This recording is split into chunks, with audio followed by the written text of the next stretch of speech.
Bienvenue dans ce nouveau Rendez-vous avec l'emploi, le magazine qui met en lumière les solutions d'accompagnement que propose Pôle emploi ici en région Hauts-de-France.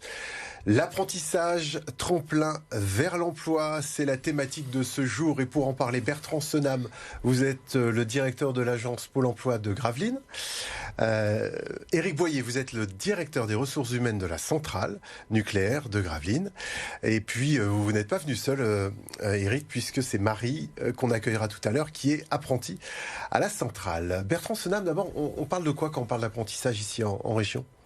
On parle tout simplement du plus court chemin entre la formation et l'emploi. On parle d'un contrat de travail entre une entreprise et un jeune.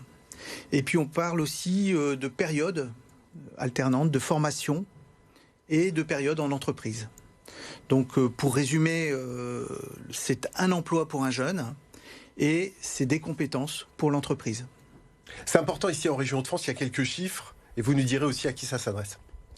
Alors, effectivement, c'est important dans la région pour les entreprises qui plébiscitent l'apprentissage. Ça leur permet de préparer leur avenir. Donc 27 800 contrats d'apprentissage signés en 2019, 35 000 en 2020. Donc l'apprentissage a été boosté au cours des derniers mois. C'est important pour les jeunes. On a 90 000 jeunes inscrits comme demandeurs d'emploi. Donc lorsqu'on sait qu'on a 35 000 opportunités d'apprentissage, on voit le formidable levier que peut être l'apprentissage. Et puis, on sait aussi que 70% de ces jeunes seront à l'emploi 6 mois après la fin de leur contrat.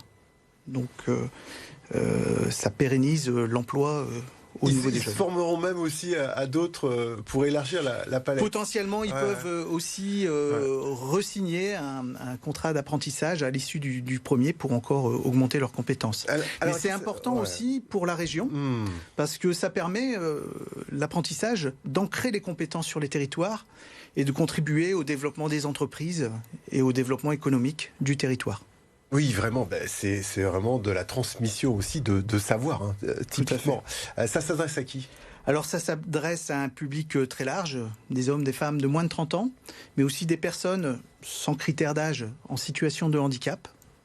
Ça s'adresse aux personnes qui recherchent dans tous les secteurs. Il y a au moins 600 domaines de formation dans lesquels on peut faire de l'apprentissage.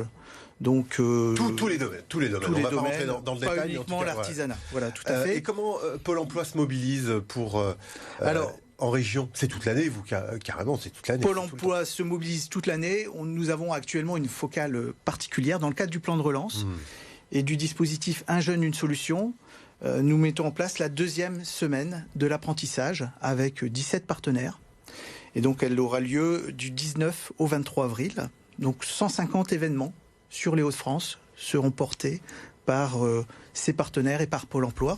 Et d'ailleurs, on retrouve tout ça sur le site pôle-emploi.fr, voilà. C'est le portail d'entrée. Tout à fait. De même qu'on met en place 5 salons en ligne, donc qui permettront en distanciel aussi de contacter des employeurs, des recruteurs de l'apprentissage.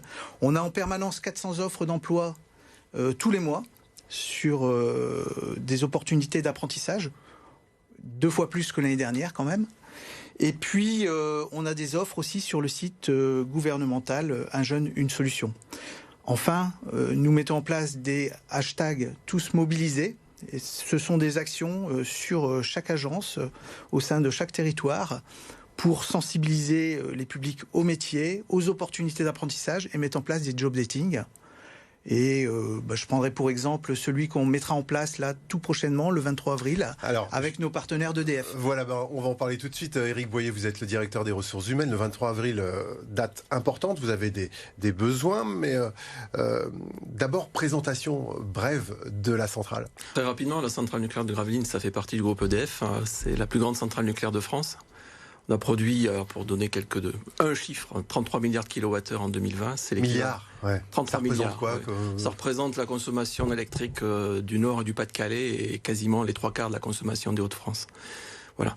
Donc c'est 2000 salariés EDF, 1000 salariés prestataires, un petit peu moins en ce moment avec le confinement. Ça fait de nous le deuxième employeur industriel du Dunkerquois. Donc, voilà. Et on travaille effectivement avec plusieurs partenaires. Ça a été mentionné par M. Senam, Pôle emploi bien sûr, Proche Emploi, Entreprendre Ensemble. On fait partie des partenaires qui ont signé avec Pôle emploi une convention de partenariat le 24 mars dernier, dans le cadre justement du dispositif gouvernemental Un jeune, une solution. Oui, alors Un jeune, une solution, vous savez, le tutorat, j'allais dire, beau lapsus, enfin, l'apprentissage et EDF, c'est une longue histoire. C'est une longue histoire. Un apprenti sur 100 en France fait son apprentissage dans le groupe EDF. C'est dans nos gènes, je dirais, l'apprentissage. Donc effectivement, je mentionnais tout à l'heure 2000 salariés. Dans les 2000 salariés, il y a tout le temps à peu près 100 alternants à Gravelines. Et on va en accueillir 68 à la rentrée 2021. Ouais, vous avez des alternants, mais alternants ou apprentis, c'est des tuteurs chez vous. C'est pour ça, d'où mon lapsus. C'est pareil. Ouais. Voilà. Le principe est le même. Voilà. Et le 23, vous allez avoir des besoins du coup. Alors le 23, effectivement, c'est une opération qu'on monte conjointement avec Pôle emploi, avec Proche emploi, avec Entreprendre Ensemble pour effectivement recruter plus spécifiquement des bacs professionnels. Hein, j'ai mentionné 68 recrutements à la rentrée, dont 10 bacs professionnels, me semble-t-il, ça doit apparaître à l'écran. Voilà, donc ça va être très ciblé sur cette population-là pour voir nos emplois d'agents techniques de maintenance en particulier. Alors, vous n'êtes pas venu seul, c'est Marie Lagache qui nous rejoint tout de suite. Bertrand Senam, on le voit très concrètement, l'apprentissage, une voie vers l'emploi, et puis ça peut s'adresser à tous ceux qui ont une formation scientifique ou pas. Marie nous a rejoint.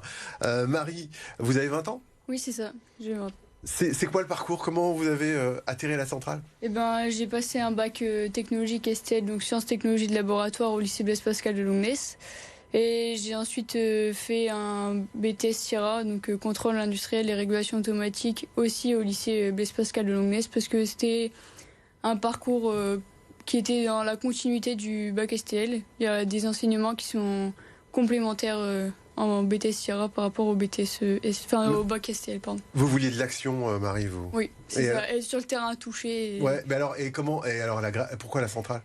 Parce que je savais qu'ils recrutaient. Comment ? Donc, je connais des personnes qui sont là-bas, qui ont fait l'alternance là-bas. Ah, qui sont jeunes aussi, du coup ? Oui, c'est ça. Et après, aussi, les professeurs au lycée, ils nous donnaient aussi des pistes pour les entreprises. Donc, ils ont fait un job dating au lycée Blaise Pascal. Donc, il y a les entreprises qui sont venues pour faire des entretiens. Donc, j'en ai fait un notamment avec EDF. Et par la suite, j'ai eu un autre entretien, mais sur le site de Gravelines pour un entretien d'alternance. Donc ça, c'était il y a 2 ans ? C'est ça. Et alors, la suite, c'est quoi ? Du coup, la suite, j'espère être embauchée à la centrale nucléaire. Et... Là, c'est pour cet été, normalement. Ouais, c'est ça. Il y a de grandes chances, vous savez, Marie. J'espère. Ben oui, vous reviendrez nous voir. Qu'est-ce que vous dites, Marie ? Regardez celles et ceux qui sont en face de vous, qui ont votre âge, une vingtaine d'années. Je leur dis de pas hésiter, franchement, parce que c'est vraiment... c'est formateur. Si on aime bien être sur le terrain, si on veut du concret, c'est ce qu'il faut, parce que... Mais c'est que pour les filles ? C'est que pour les garçons, c'est ça ? Non. Tout le monde est bienveillant. De toute façon, qu'on soit fille, garçon, on va nous aider de la même manière. Et il faut pas avoir peur, en tant que femme, de faire des métiers dans l'industrie sur le terrain. Bertrand Senam, qu'est-ce qu'on peut dire pour conclure ?